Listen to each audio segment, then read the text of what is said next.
night by myself at an actual site though, not dispersed camping like I planned. But that's okay because I think it's going to be more safe. And I have a sweet neighbor next to me and a sweet river back there, so nothing to complain about.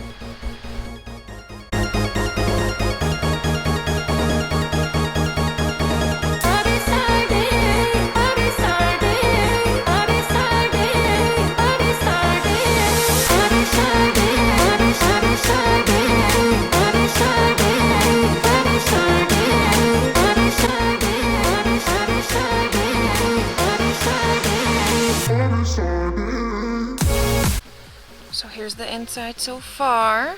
This is as far as the bed's going to be pulled out. Now I have that next piece of foam that goes on that, but that leaves this open space. The tote I was using yesterday was as tall as this, so it was making it all bent. So I'm going to try and see if either having this down is better or using the ice chest here because it's a little bit shorter, but not much.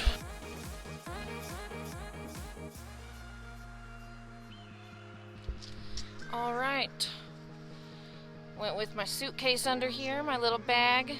It's not the perfect height, but it's still better.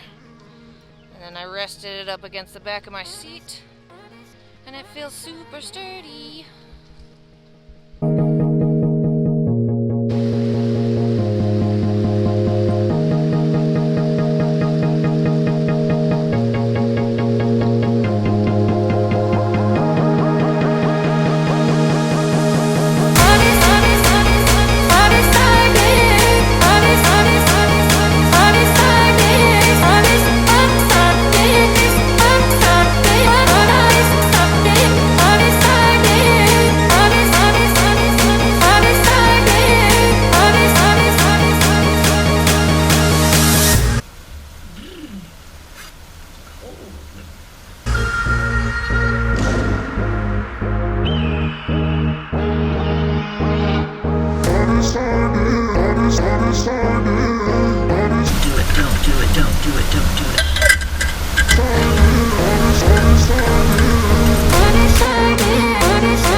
Destination is actually Chico because my uncle noticed my front tires were a little bit loose. So I'm going to go look for like Les Schwab or America's Tire Company and call my brother, make sure he's okay. My kitty cats. Yeah. Ready to go.